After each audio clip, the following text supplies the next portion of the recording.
14. Betty Boop cartoon that shocked audiences of their time. Even before censorship began to control animated cartoon, a character emerged who was not created for children. Betty Boop appeared in cinemas during a period when cartoons played with adult theme, uncomfortable humor, and situations that today would be unthinkable. In this video, we will go through 14 cartoons that shocked audiences of the time, including her provocative debut, an episode with a nightmare-like atmosphere, and another that turned violence into a joke. And it all begins exactly where few would imagine. Dizzy Dishes, 1930. Dizzy Dishes, released in 1930, introduces Betty Boop still without a defined name, appearing as a singer in a nighttime cabaret. On screen, the atmosphere is filled with exaggerated stares, a caricatured male audience, and a stage that directly evokes the adult clubs of the era. The character sings, dances, and interacts in a space clearly designed for mature viewers, not children. The distinctive voice, later immortalized by Mae Questel, already appears associated with a provocative charm that set Betty apart from any other cartoon of the period. Created under the supervision of Max Fleischer,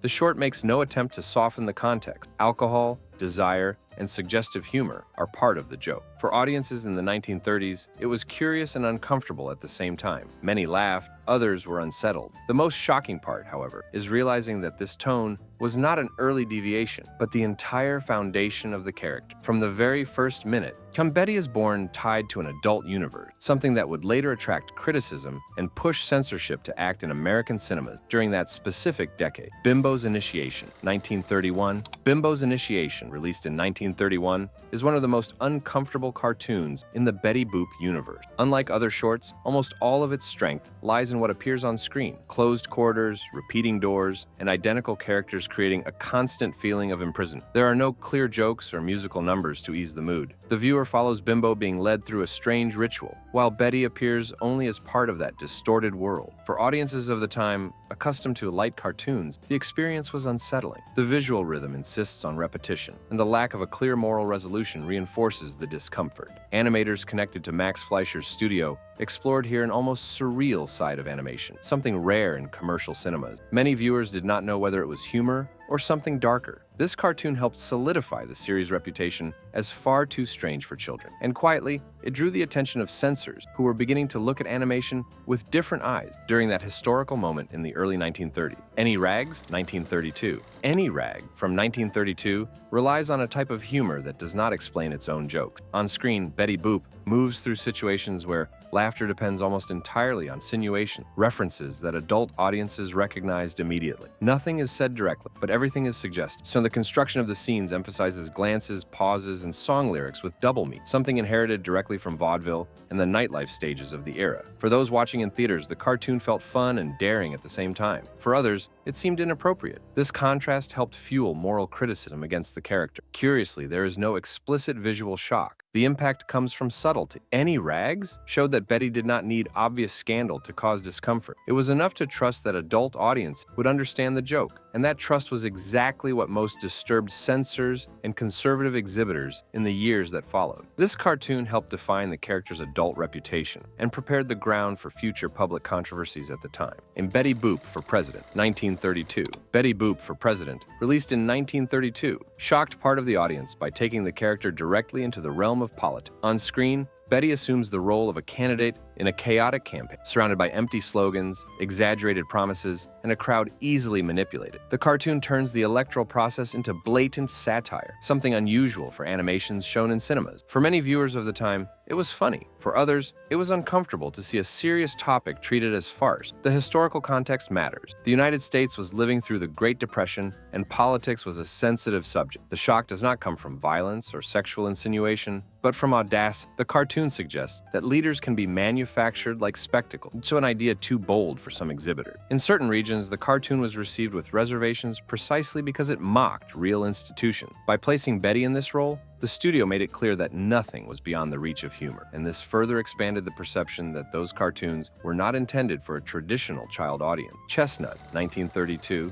Chestnuts, released in 1932, uses a simple chess game as an excuse for a constant escalation of aggression treated as humor. On screen, the pieces come to life, and violence accumulates quickly. Blows, falls, and attacks appear in sequence, without pause for reflection or concept. Betty Boop appears integrated into this chaos, reacting in an environment where aggressiveness is normalized as entertainment. For audiences of the time, now accustomed to lighter cartoons, the fast rhythm and visual intensity drew attention. There is no clear moral lesson, nor a return to balance at the end. Everything is resolved by the next hit. This type of extreme physical comedy was common in the pre-code period, but it was already beginning to bother more conservative exhibitors. The shock was not in a single scene, but in its insistence. The cartoon does not retreat. Chestnuts showed that the Betty Boop series was not afraid to push the limits of what was acceptable, reinforcing the idea that those cartoons spoke to adults, and that stance helped accelerate censorship's interest in animation in the years that followed. Betty Boop's Bamboo Isle, 1932. Betty Boop's Bamboo Isle, released in 1932, caused immediate unease because of its chosen setting. On screen,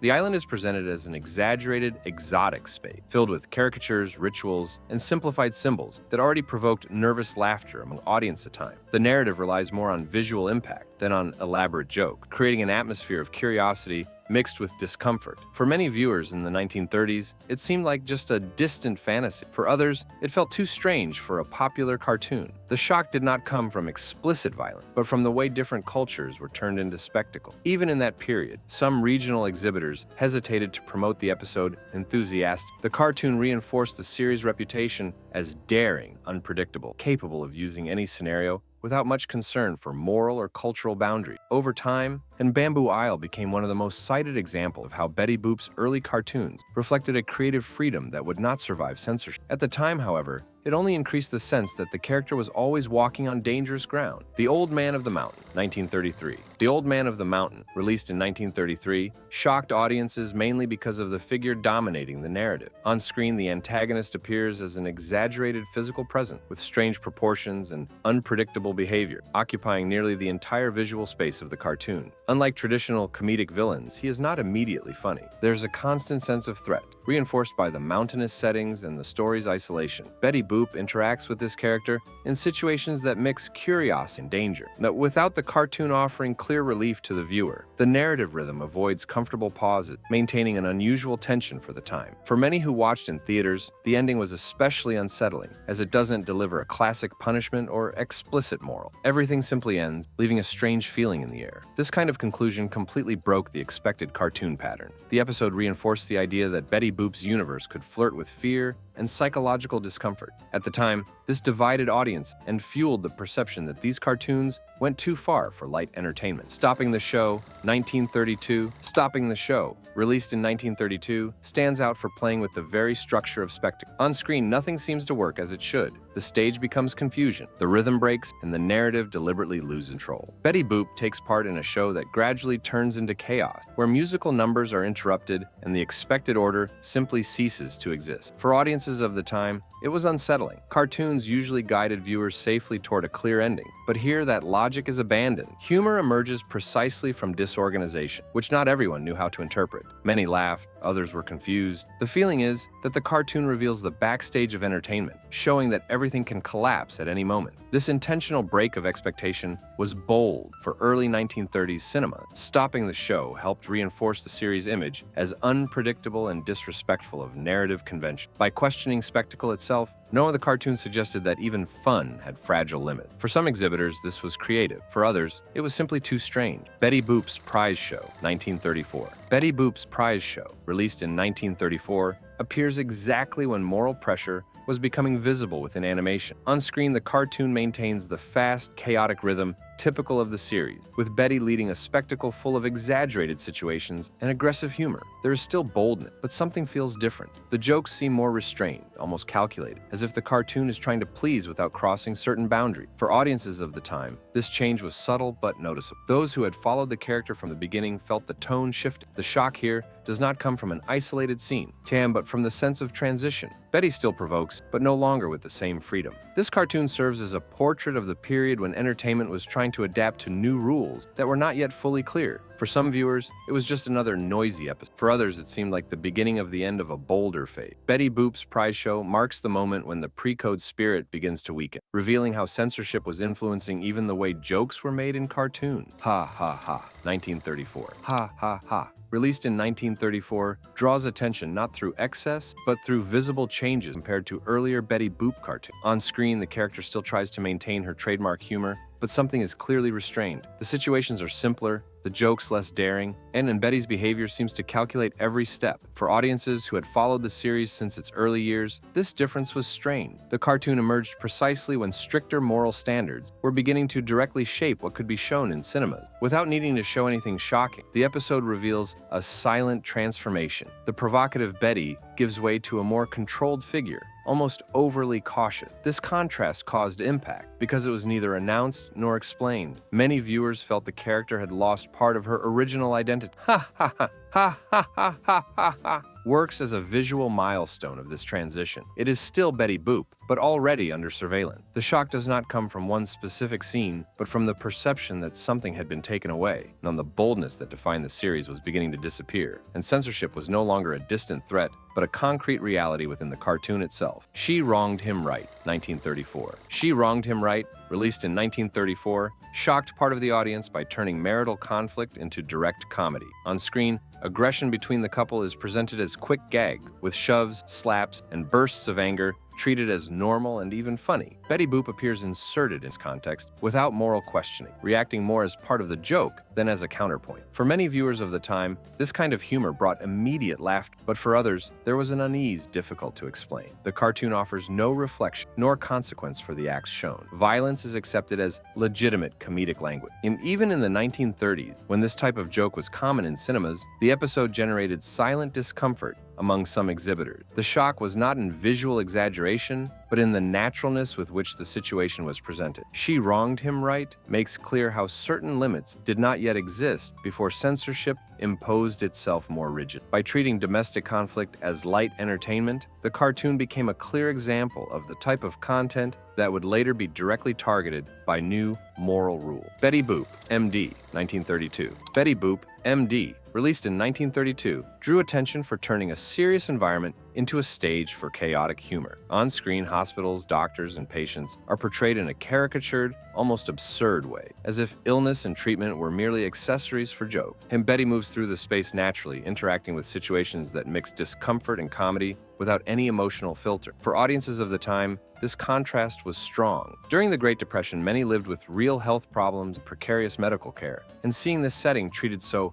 lightly provoked divided reaction. Some laughed at the exaggeration. Others found the approach insensitive. The shock was not in explicit imagery, but in the break of expectation. The cartoon ignores any gravity and bets on constant absurdity, removing weight from something that outside the cinema was a daily concern. More conservative exhibitors received the episode cautiously for that reason. Betty Boop, M.D. reinforced the series' reputation as unpredictable and disrespectful of serious topics. And this kind of boldness helped fuel moral debates about how far animation could go before being controlled by censorship. Poor Cinderella, 1934. Poor Cinderella, released in 1934, marked an evident rupture in Betty Boop's trajectory. This was the first cartoon of the character produced in color, which at first glance seemed like an important technical advance. However, for many viewers at the time, the change caused more unease than excitement. On-screen, Betty appears more restrained, with behavior clearly more passive and less provocative than in her earlier cartoon. The story follows a classic fairy tale model with a predictable structure and softened conflict, moving away from the bold humor that defined the character. The shock here does not come from exaggerations or insinuations, but from the loss of identity. And then part of the audience felt that this was no longer the same Betty who frequented cabarets, provoked uncomfortable laughter. The studio was trying to broaden the character's reach, but ended up diluting her impact. Poor Cinderella is often remembered as the moment when Betty began to be adjusted to meet new moral demand. For those who had followed the series since the beginning, the episode symbolized a silent transformation, indicating that the freer and bolder era of the character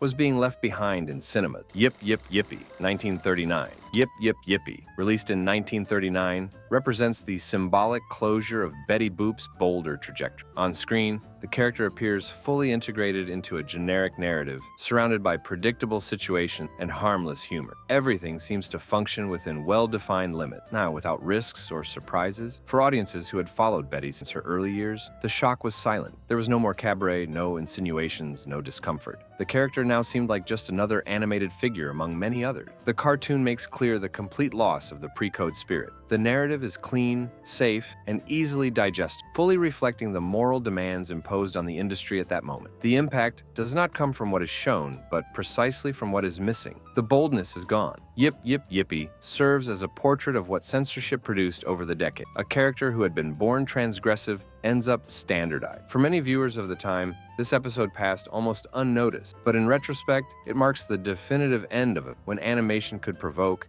unsettle, and take real risk. Here, Betty Boop no longer shocks, and that is exactly what stands out most at the end of her story. Betty Boop's cartoons shocked not only because of their content, but because of the period in which they emerged. They reveal a free, adult, and provocative animation that existed before censorship imposed rigid limits. Revisiting these 14 episodes makes it clear how discomfort was part of the experience. Today, more than historical curiosities, they show how far creativity could go when there were no clear rules controlling laughter, morality, and imagination itself.